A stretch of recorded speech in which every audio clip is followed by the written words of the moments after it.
Salut à tous, bienvenue sur Greeny Vibes. Cette semaine, je vais vous montrer mes essais-erreurs en teinture végétale.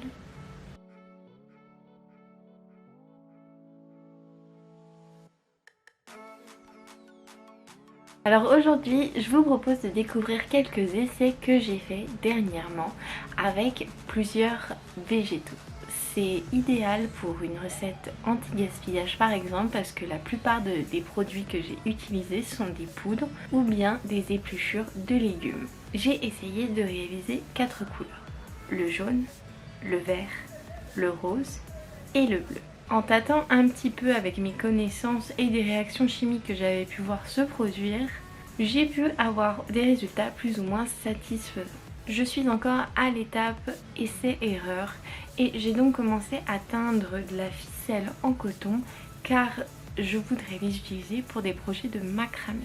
N'oubliez pas que seules les matières naturelles pourront avoir une teinture végétale. Malheureusement, les produits à base de polyester n'adhèrent absolument pas à ce genre de teinture.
Vous avez pu le voir dans la vidéo précédente, il y a réaction chimique entre le jus de chou rouge et le bicarbonate de soude. Incroyable, ça tourne la couleur en bleu. Plus vous rajoutez de bicarbonate et plus votre couleur va devenir foncée.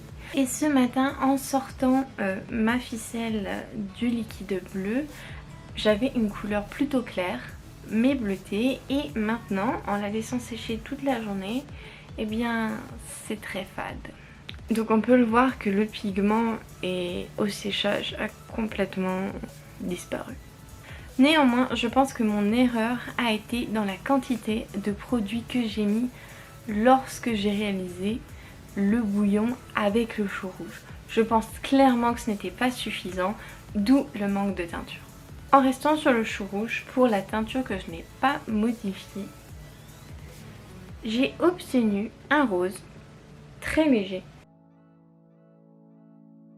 Vous allez pouvoir voir une différence dans les teintures de vos tissus, et ce compte tenu de la quantité de pigments qui se retrouvent dans l'eau lorsque vous macérez avec les épluchures, les légumes, et mais aussi en combien de temps vous laissez votre tissu prendre la teinture. Avec la betterave, voici le résultat que j'ai obtenu. On peut voir que c'est légèrement plus nuancé et je vais vous montrer avec le chou rouge. On a une couleur vraiment plus rosée et quelque chose de beaucoup plus rouge de ce côté-là que j'apprécie également beaucoup. Concernant le vert, là aussi malheureusement ça a été un échec total, mais vraiment total pour celui-ci. Alors il est teinté légèrement, mais c'est vraiment beaucoup trop léger.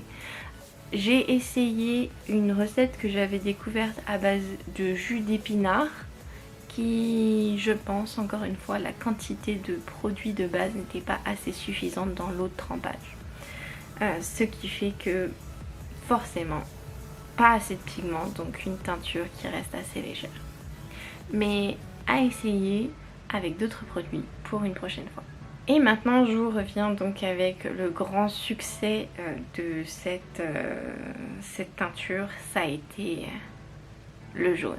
J'ai d'abord essayé avec une toute petite quantité en fan de carotte qui me donnait un jaune vraiment très clair et j'ai finalisé avec l'ajout de 1 cuillère à soupe de curcuma dans mon liquide et après une nuit de trempage, j'ai eu cette merveilleuse brillante couleur.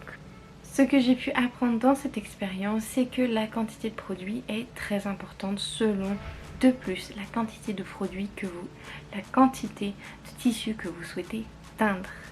Et n'hésitez pas donc à rajouter par exemple du vinaigre ou de l'alun qui vont vous aider à stabiliser les pigments lors du trempage de votre tissu.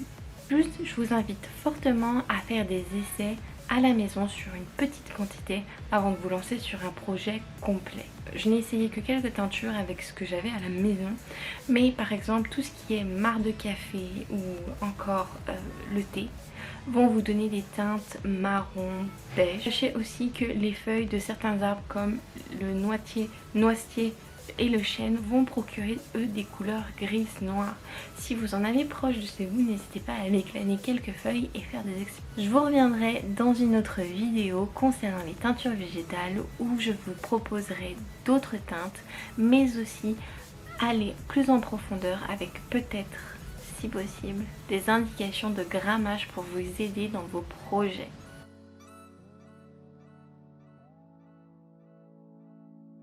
J'espère que vous aurez apprécié ce contenu. N'hésitez pas à liker, laisser un commentaire si vous avez des questions. Je me ferai un plaisir de vous répondre.